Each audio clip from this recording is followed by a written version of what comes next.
and this is Liz, and you're watching The Great Lost Rewatch. And this is Henry and Henrietta.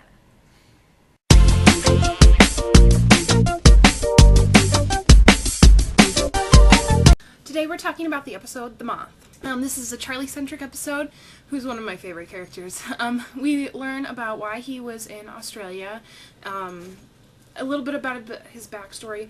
We learn that Charlie's not exactly what he seems to be on the island, which is a recurring theme here with the characters that we're learning about. Turns out that he's not just a drug-addicted rock star. He was a good Catholic boy, and he was going to quit the band as soon as he found out when things started getting a little crazy, when he started sleeping with women that he didn't know, and when he found out that his brother was doing drugs. But then his brother kind of knocked him down so many pegs that he kind of gave in and started doing drugs himself.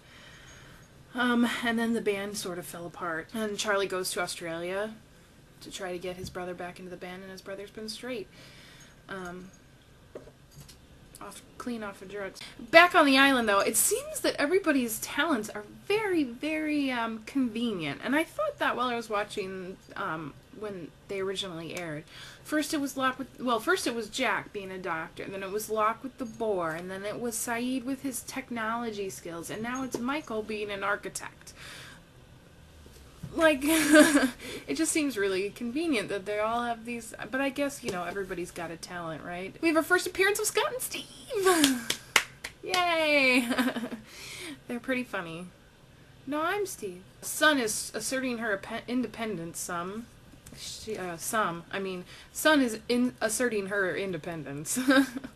She says it's too hot to be covered up, and Jen just kind of looks at her and is like, Didn't Jack know that he was kind of like egging Charlie on? He said, Charlie, we don't need you.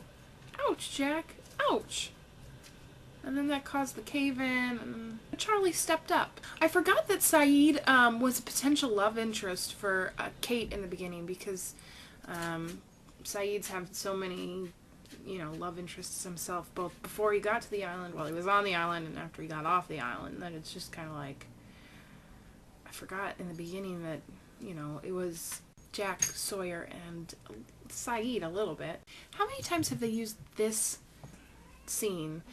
I know they used it for the Catholic Church in this episode. I believe it's been Oxford before, and a monastery, and I think a couple other things. I just can't remember. The big cliffhanger, the big question during this episode was who hit Saeed?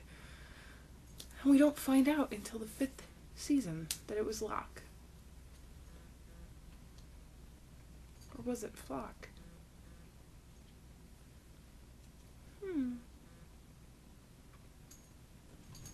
We also have Sawyer moving into Jack's old digs. And I believe he stays in that, he, you know, builds that tent up until into the 5th season, when they have to leave the beach because they keep jumping through time. I've got a counter to add. We've got to add one to the Live Together, Die Alone counter. They said it yesterday in House of the Rising Sun, so we're adding one, so we're at 2. But that's it, Leslie. I'll see you tomorrow. And you're talking about Confidence Man. Should be interesting. And I'll see you guys again on Monday. Bye!